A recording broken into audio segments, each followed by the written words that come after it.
മരത്തിൽ ഫുൾ ലൈറ്റ്സോ? ഈ ലൈറ്റ്സ് ഒക്കെ ഉള്ളത് എവിടെയാണെന്ന് അറിയാമോ? ഇതാണ് നമ്മുടെ ഫോർട്ട് കൊച്ചി. ഫോർട്ട് കൊച്ചിയിൽ ന്യൂ ഇയർ ആയി കഴിഞ്ഞാൽ ഫുൾ ലൈറ്റ്സും മേളവും ആയിരിക്കും കേട്ടോ. ഇതെന്ന് വെച്ച് കഴിഞ്ഞാൽ വെളി ഗ്രൗണ്ടാണ്. ഈ വെളി ഗ്രൗണ്ടിലുള്ള ഈ ഒരു മരം എല്ലാ വർഷവും ഓരോ കളേഴ്സ് വെച്ചിട്ടായിരിക്കും ഡെക്കറേറ്റ് ചെയ്യുക. ഈ പ്രാവശ്യം ബ്ലൂ ലൈറ്റ്സ് ആയിരുന്നു. ഇത് വീഡിയോ കാണുമ്പോൾ തന്നെ എന്ത് ഭംഗിയല്ലേ. അപ്പം നേരിട്ട് കാണുമ്പോൾ ഉള്ളൊരു ഫീൽ നിങ്ങൾക്ക് ഊഹിക്കാമല്ലോ. ഇതെന്ന് വെച്ചാൽ ലൈറ്റ്സ് മാത്രമല്ല, കുറേ ഹാങ്ങിങ്സ് പോലെ സ്റ്റാർസും അതുപോലെ പല സാധനങ്ങൾ വെച്ചിട്ടാണ് ഡെക്കറേറ്റ് ചെയ്തിരിക്കുന്നത്. നമ്മൾ അതിൻ്റെ താഴെ നിൽക്കുമ്പോൾ ഒരു വണ്ടർലാൻഡിൽ നിൽക്കുന്ന പോലത്തെ ഒരു ഫീൽ തന്നെയാണ്. എത്ര പേരുടെ ഹാർഡ് വർക്ക് ആണെന്ന് അറിയോ ഇത്. അതായത് ഒരു മാസം കൊണ്ടൊക്കെ തന്നെയാണ് ഇത് ഫുൾ ഡെക്കറേറ്റ് ചെയ്യുന്നത്. ഫോർട്ട് കൊച്ചിയിലെ കാർണിവൽ എന്ന് പറയുമ്പോൾ ഇത് നമ്മൾ കൊച്ചിക്കാർ മാത്രം ആഘോഷിക്കുന്നതല്ല, എല്ലാ സ്ഥലത്തെ ആൾക്കാർ വന്ന് ഒത്തുചേർന്ന് ആഘോഷിക്കുന്ന ഒരു ദിവസം തന്നെയാണ്. അപ്പം ഇതൊരു ന്യൂ ഇയർ ആവുന്നതിന് ഒരു 1.5 വീക്ക് ബിഫോർ തന്നെ ഇതെല്ലാം സ്റ്റാർട്ട് ചെയ്യും. ഇപ്പം തന്നെ ഇത് കാണാൻ പറ്റുന്നില്ല, എന്തോരം ആൾക്കാരാണെന്നറിയോ. ഫാമിലിയും ഫ്രണ്ട്സും എല്ലാവരും വന്നിങ്ങനെ ആഘോഷിച്ച് നിൽക്കുവാണ്. കോവിഡ് ആയിരുന്നപ്പോൾ 2 വർഷം ഉണ്ടായിരുന്നില്ല. അതല്ലാതെ എല്ലാ വർഷവും ഓരോ പ്രാവശ്യം ഓരോ കളേഴ്സ് ആയിരിക്കും. അപ്പം ഇങ്ങനെ എല്ലാവരും വെയിറ്റ് ചെയ്ത് നിൽക്കുന്നത് ഫസ്റ്റ് ഓൺ ആക്കുമ്പോൾ ഏത് കളറാണ് ഈ പ്രാവശ്യം എന്ന് അറിയാൻ വേണ്ടിയിട്ട്. ഇനി നമ്മുടെ വിശേഷങ്ങളിലോട്ട് കടക്കാം. ഞാനും അമ്മയും ഒരു ദിവസം എന്താണെങ്കിലും ഫോർട്ട് കൊച്ചിയിലെ ലൈറ്റ്സ് കാണാൻ പോകണം എന്ന് വിചാരിച്ചുകൊണ്ടിരിക്കുവായിരുന്നേ. അപ്പം ഞാനും അമ്മയും അങ്ങനെ ചെന്നു. അപ്പം നിറച്ചും തിരക്കായിരുന്നു. അപ്പം ഞങ്ങൾ സ്കൂട്ടറിന് പോയത് കാരണം നമുക്ക് വണ്ടി അവിടെ സൈഡിൽ തന്നെ പാർക്ക് ചെയ്യാൻ പറ്റി. അതല്ലാതെ കാറൊക്കെ ആണെങ്കിൽ ആൾക്കാർ വേറെ സ്ഥലത്ത് പാർക്ക് ചെയ്ത് ഓട്ടോയ്ക്ക് വരെ വന്നവരെ കണ്ടു കേട്ടോ. അപ്പം ഇതാണ് എൻട്രൻസ്.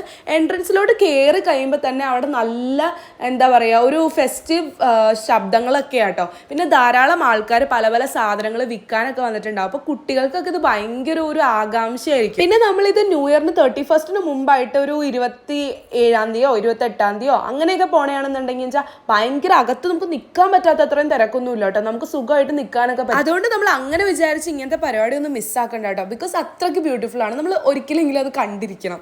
അതുകൊണ്ട് പറയുക കേട്ടോ. അപ്പം ഞങ്ങൾക്ക് നന്നായിട്ട് ഇഷ്ടപ്പെട്ടു കേട്ടോ. അപ്പം ഞാനും അമ്മയും ആ ലൈറ്റ്സിൻ്റെ അടിയിൽ നിൽക്കുമ്പോൾ ഉണ്ടല്ലോ, നമുക്കെന്തോ ഒരു ഭയങ്കര ഒരു രസം തോന്നും. പിന്നെ ബ്ലൂ ലൈറ്റ് ആയതാണ് നമ്മുടെ മുഖമൊക്കെ അത്രയ്ക്ക് ഭംഗിയായിട്ടൊന്നും ഇങ്ങനെ കിട്ടണ്ടായിരുന്നില്ല. എന്നിട്ട് അവിടെ ഇടക്കിടക്ക് ബൾബ്സ് പോലെ ഇങ്ങനെ ലാംപ്സ് പോലെ കിടക്കുന്നുണ്ടായിരുന്നു, വാം ലൈറ്റിന്റെ ലൈറ്റ്. അപ്പൊ അതിന്റെ ഫ്രണ്ടിലൊക്കെ ചെന്ന് നിന്നിട്ട് വീഡിയോസ് ഒക്കെ എടുത്തത്. പിന്നെ ലൈറ്റ്സ് ഉള്ള ഈ തൂവൽ കിരീടം എനിക്ക് ഭയങ്കര ഇഷ്ടപ്പെട്ടെ. 100 രൂപയായിരുന്നു. സോ അതും വാങ്ങിച്ചു കേട്ടോ.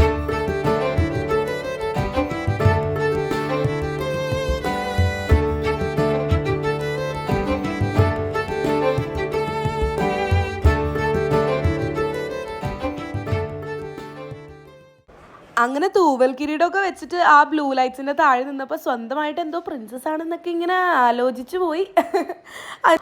അതിനുശേഷം അങ്ങോട്ടേക്ക് നടന്നപ്പോഴത്തേക്കും അവിടെ വലിയ സ്റ്റേജസ് ഒക്കെ ഉണ്ട്. ഈ സ്റ്റേജിലാണെങ്കിൽ എപ്പോഴും ഓരോ പ്രോഗ്രാംസ് ഉണ്ടാവും. ഇത് പോത്തീസിൻ്റെ എന്തോ സ്പോൺസേർഡ് പ്രോഗ്രാം ആയിരുന്നു. അപ്പം പിന്നെ അവിടെ അതല്ലാതെ പാട്ട്, ഡാൻസ്, DJ ഒക്കെ നടക്കാറുണ്ട്. അപ്പോൾ അത് എല്ലാവരും ഒരു ആരവമായിട്ട് നിൽക്കുന്ന ഒരു പ്ലേസ് ആയിരുന്നു.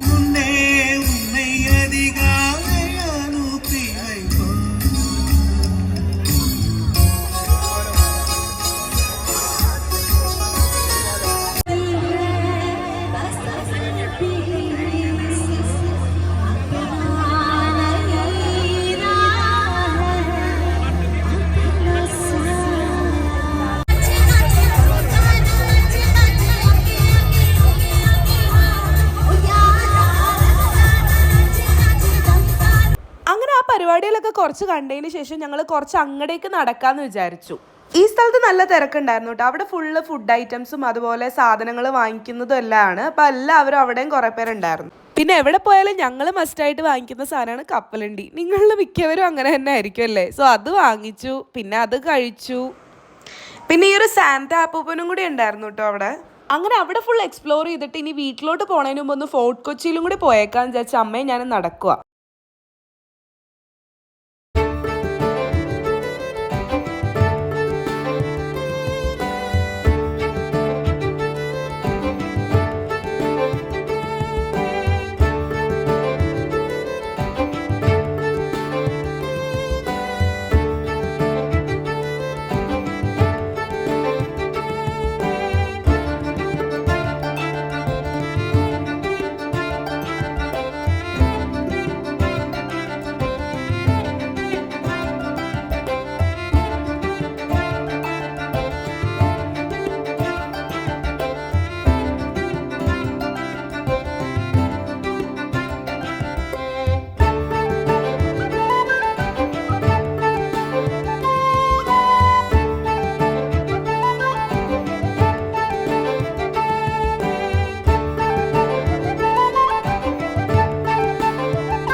ഡെക്കറേറ്റിംഗ് ലൈറ്റ്സ് ഒക്കെ കാണാൻ വന്നെങ്കിലും ഫോർട്ട് കൊച്ചിയിൽ വരാണ്ട് ഒരു കംപ്ലീറ്റ്നെസ് ഇല്ലല്ലോ, അതുകൊണ്ട് ഫോർട്ട് കൊച്ചിയിൽ വന്നു.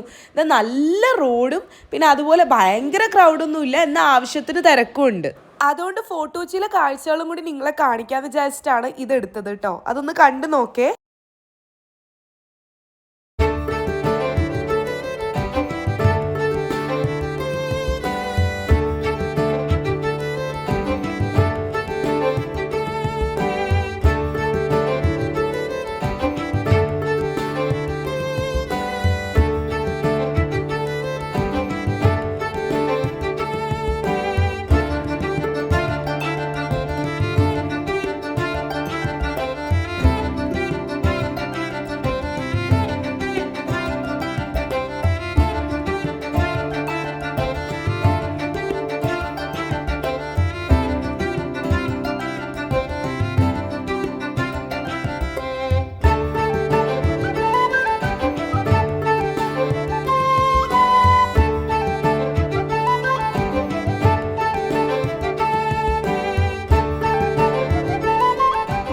അങ്ങനെ ഫോർട്ട് കൊച്ചിയിൽ എന്തൊക്കെയാണ് ഉള്ളതെന്നും കൂടി നോക്കിയിട്ട് നമ്മൾ വീട്ടിലോട്ട് പോകാൻ വേണ്ടി ഇറങ്ങുവാണ്.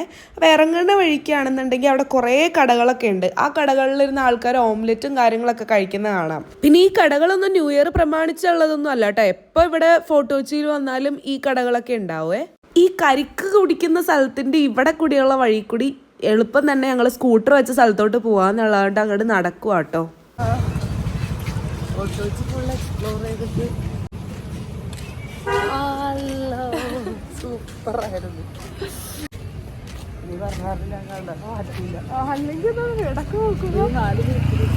അതെന്താ ഞാൻ പറഞ്ഞതോ, എപ്പോഴും ഞാൻ വീഡിയോ കറക്റ്റ് ഓണാക്കുമ്പോൾ അമ്മ കണ്ണട മാറ്റും. അപ്പൊ അതാട്ടാ പറഞ്ഞത്. അങ്ങനെ നമുക്ക് ആഗ്രഹമുള്ള എല്ലാം ചെയ്ത് കഴിഞ്ഞ് കഴിയുമ്പോൾ നമുക്ക് പിന്നെ വീട്ടിൽ വേഗം എത്തിയാൽ മതി എന്നായിരിക്കും അല്ലേ. ഇപ്പം ഞങ്ങൾ ടയേർഡായി വീട്ടിലോട്ട് പോകണം എന്നാണ്. അപ്പം നമുക്ക് വിശക്കുന്നുണ്ട് കേട്ടോ. അപ്പോൾ പോണ വഴിയാണ് ഇത്. നമ്മുടെ വെണ്ടുരുത്തി പാലമാണ്. പണ്ട് ബ്രിട്ടീഷുകാർ പണിത പാലാണ്. നല്ല സ്ട്രോങ് ആണ് കേട്ടോ ഇപ്പോഴും. ഈ പാലത്തിൻ്റെ പ്രത്യേകത എന്താണെന്ന് വെച്ചാൽ ഈ ഒരു ബ്രിഡ്ജ് ഉണ്ടല്ലോ, ഇത് കപ്പൽ വരുമ്പോഴത്തേക്കും പൊക്കാനും താഴ്ത്താനൊക്കെ പറ്റിയ ഫെസിലിറ്റിയാണ്. പണ്ടേ പണിതതാണ്. എന്താ അല്ലേ. ഇതിന് പാരലായിട്ട് അപ്പുറത്തും ഒരു പാലമുണ്ട്. നമ്മൾ ഈ പഴയ പാലം വഴിയാണ് പോണത്. പിന്നെ ഇവിടെയും രണ്ട് സൈഡിലും ക്രിസ്മസ് ലൈറ്റ്സ് പോലെ ന്യൂ ഇയർ ലൈറ്റ്സ് ഒക്കെ ഇട്ടിട്ടുണ്ട്. അതിനുശേഷം വരുന്ന വഴിക്ക് ഞങ്ങൾ റെസ്റ്റോ കഫേ എന്ന് പറയുന്ന ഒരു സ്ഥലത്താണ് ഫുഡ് കഴിക്കാൻ കയറിയത്. അതിൻ്റെ റൂഫ് ടോപ്പിലൊക്കെ നമുക്ക് ഇരിക്കാൻ പറ്റും കേട്ടോ. അപ്പോൾ നമ്മൾ റൂഫ് ടോപ്പിലാണ് ചെന്നിരുന്നത്.